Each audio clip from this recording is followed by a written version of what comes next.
Welcome back to Livie'S Lovelies, your inspirational craft channel, and I'm your host, Fam the Fabulous. For more ideas, inspiration, swaps, and challenges, click the link in the description below to join our craft community, the Maker Exchange, on Facebook. Welcome back, all my artists, creatives, crafters, and makers. Welcome back to the Lovely Lab.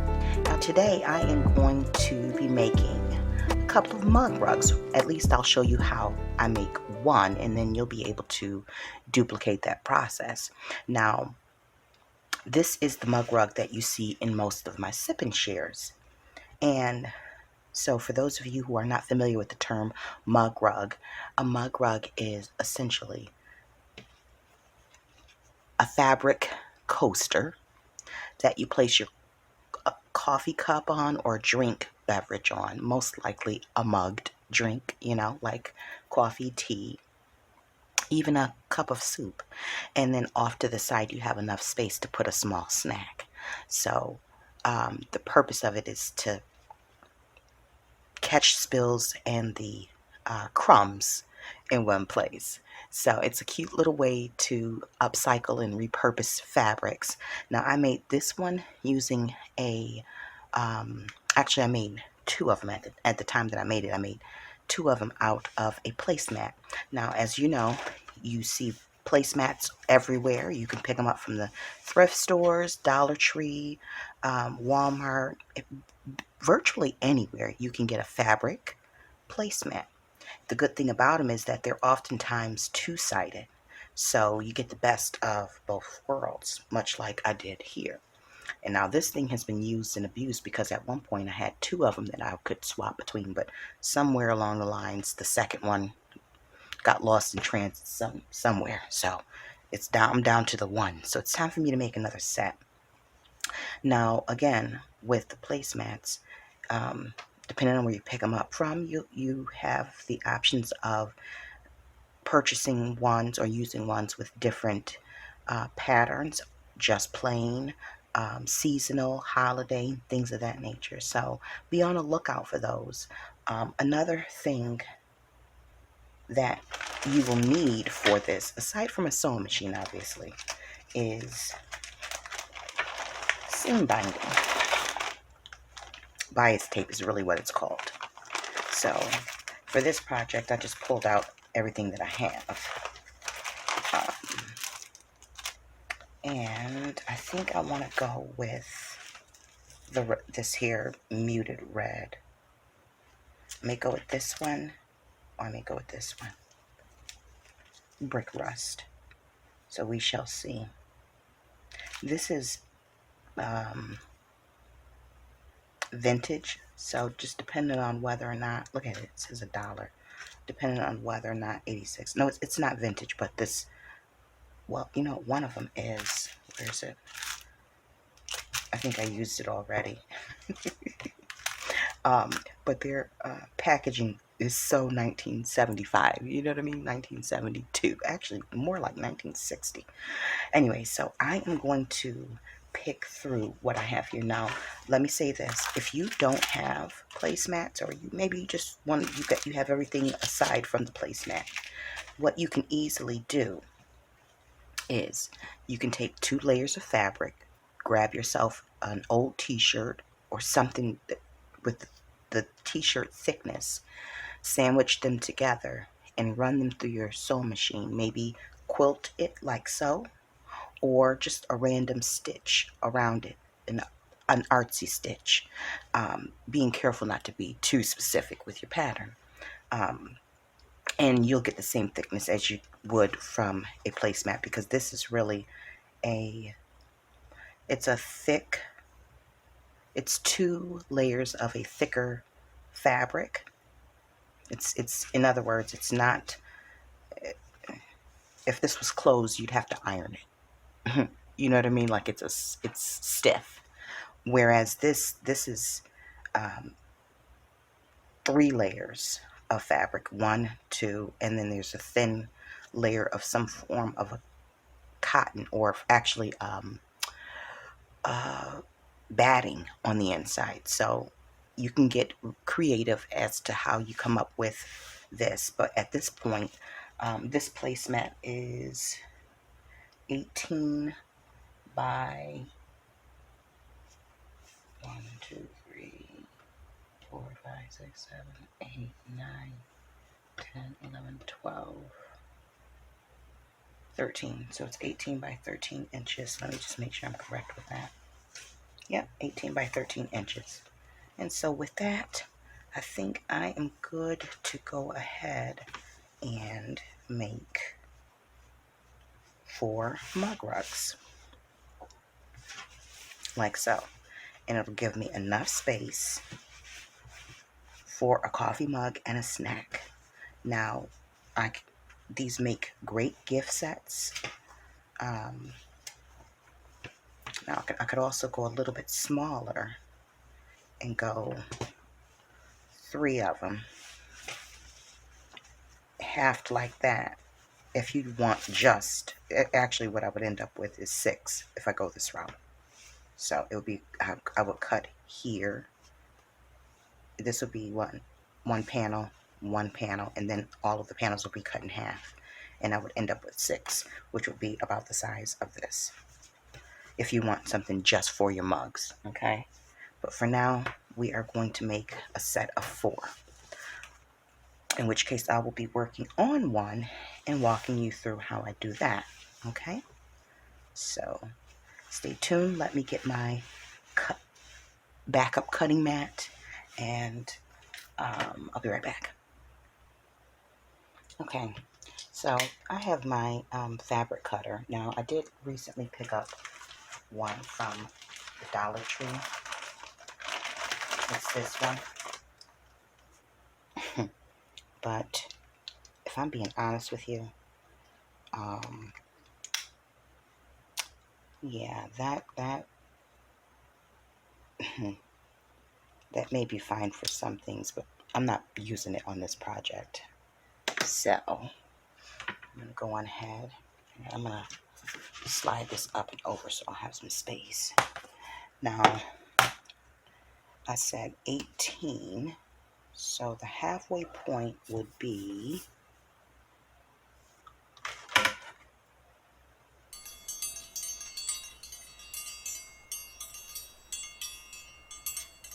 9. So we're going to be cutting on the 9-inch line. Now remember, keep in mind your measurements for your placemat may be different, or the fabric that you're working may be different. So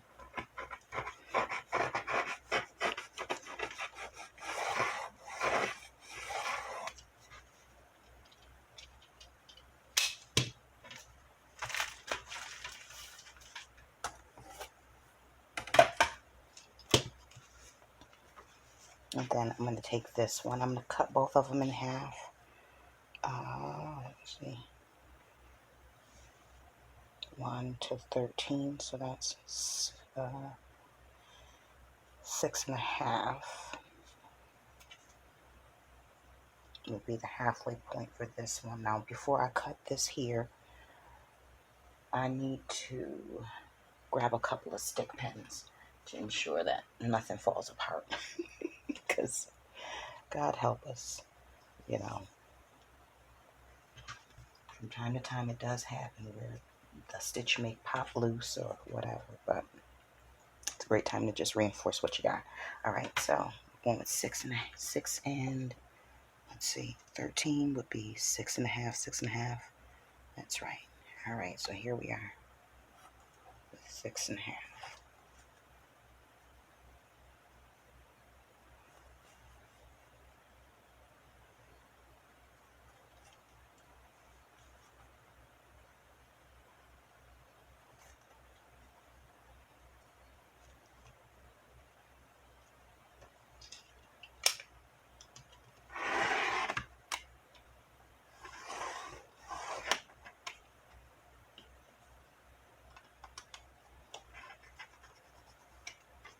Okay.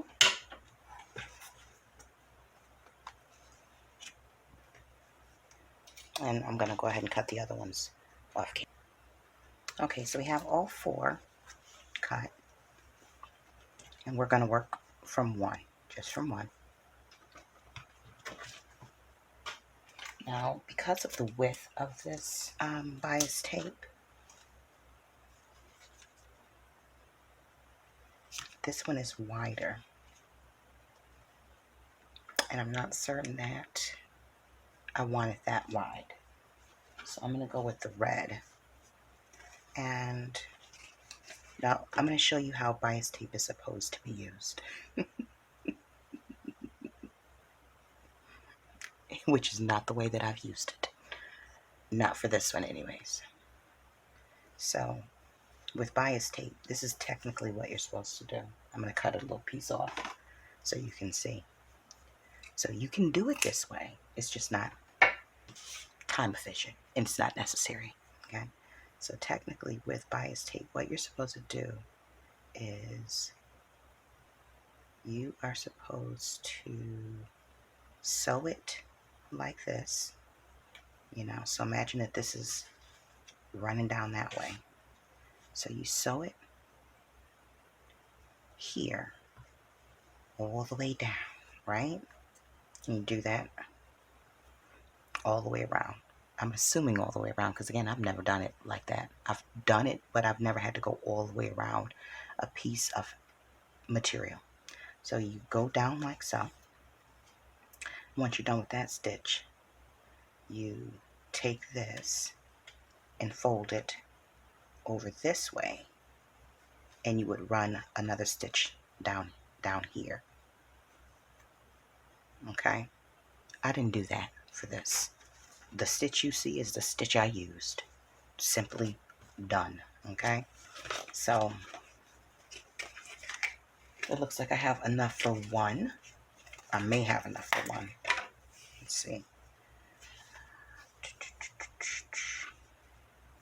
I may not even have enough for one. And if I do, I may barely have enough, especially after I just got finished cutting off some.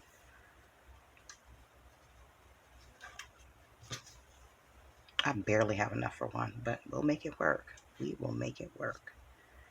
All right, so I'm going to pull the sewing machine out and I'm going to turn on some music. So stay tuned. Okay, so hopefully, let me just move this over. So,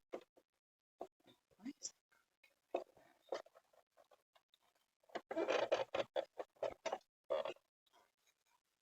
so what I am going to do is I'm going to start this in the middle on the side, folding, opening it up and making sure that the fold, one of the folds is underneath, one of the sides of the fold, I should say, and then bring it to the front, the opposite side. And also I want to ensure that I'm just going to pin it in place to start it. Hopefully my needle will go through all this fabric. And as I go around this curve, I'm going to have to finagle a little bit. So, but I want to make sure that the top of it meets the very top of this. Now, because this is bias tape, I just want to let you know that it does have a tendency to stretch a little bit. So make sure that you are leaving a little bit of room for that to occur. Now I'm using a zigzag stitch because I would like to make sure that it holds well, you know, stands the test of time. All right, let's see if we can get this baby started. And I'm going to go slow because this is not an industrial sewing machine.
Okay, so I've done one already, this red and the red and blue one, but I've went on ahead and changed my thread and to brown, and actually I'm having to clean my sewing machine out because there was a little bit much down there, a little dust, and so I have flipped this one over. I'm using a different bias tape. It's the rust barn red or what have you, and as you can see, it's a little bit different. It's different from the red, where the red was folded in fours, okay, so that you could work with it differently, needless to say. So what I'm going to do with this one is I'm going to do it a little bit different. I'm going to do it kind of the way it's supposed to be done, which is you line this up with your edge. I'm going to put a stick pin here. You guys can see. Let me just, all right. So I am going to try and get this done while Josh is in class. That's what I'm trying. That's what I'm going to do. Line the edges up, and I do have clips, but most people don't have that. So I'm gonna work with what I got, and which is what most people have in their homes. Okay, making sure that the edges match up. Okay. Another pin here, and then I'm gonna run a stitch right on this fold here. Okay, and let's see what we get, and then we'll know how we can move on.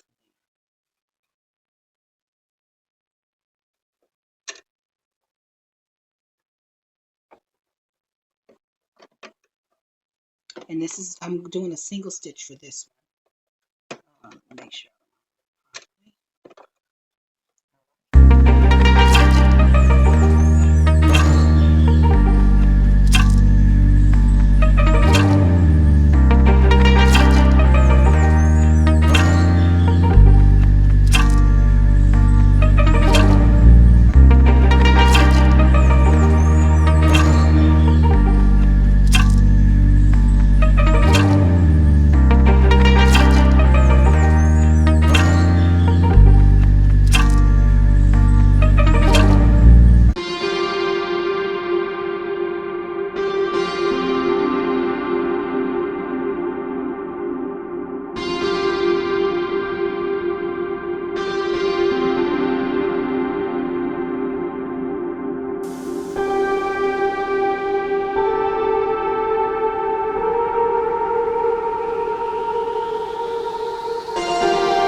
Four sides done in the same similar fashion. What we would do is then flip this over like this, and we would sew that down. Okay, so what I'm going to do is I'm going to do the same thing that I did on each side. Let's see if this is enough for this side. I think it is. Yay! Wrong side. Wrong side. I will get my life together at some point. May not be today. All right, so what I'm going to do is I'm going to go through all sides, and then I'm going to come back and show you the next step. All right, so I finished the two mug rugs. This one is made with the red, and this one is made using the burn red color. So it's not, it's more like a brick color. Now for this one, I went around it using the zigzag stitch. I went around it twice, and then but for this one I did a straight stitch around it, and because some of the stitches were a little wonky, in order to camouflage that and kind of make it a little bit more decorative, well, not necessarily decorative, but just kind of give it a little bit more interest while camouflaging those edges, I went on ahead and kind of just followed it on a curve here, and I think it came out really cute. Now, these make great little gifts along with, you know, maybe a coffee mug and some hot cocoa and, you know, some marshmallows and a nice little snack of some sort, gifted and wrapped up nice and put in your mailbox for your mail carrier, or if you have co-workers, office mates, and things of that nature. You can also if you can find a small little teacup and maybe some tea biscuits and some nice tea bags, gift those out. You can find teacups at like your local thrift store, teacup sets. Wash them really good, obviously, but package them up really well, along with, because if you go to the Dollar Tree, they have plastic, they look like metallic trays, and you can very easily make a nice gift basket and wrap it with the clear cellophane with that. So there's plenty of ideas on what you can couple these with, but ultimately the goal is to create a handmade gift that you can gift to someone you care about or someone who you appreciate. Now again, you can use these year round. Anytime you're using a coffee cup, frankly, it's to serve as a coaster, so but ideally it's a coffee cup or a teacup along with a small snack. And because it's made out of fabric, you can drop it in the wash machine and wash it without worrying about whether it's going to fall apart. So these are the two that I created. I hope that you were able to learn, figure out how to create a set for yourselves, and maybe you guys can gift yourself or someone one of these during the holidays. Now, thank you so much for watching. I appreciate you guys staying here until the end. And until we're back here together on YouTube, guys, stay encouraged, stay blessed, stay creative, and crafting. Bye for now. If you enjoyed this video, go ahead and give it a thumbs up. Hit subscribe to join the crafty community, and be sure to click the bell for notifications of new uploads. Thank you so much for watching. Now stay tuned for more from Livie'S Lovelies, your inspirational craft channel. Bye for now.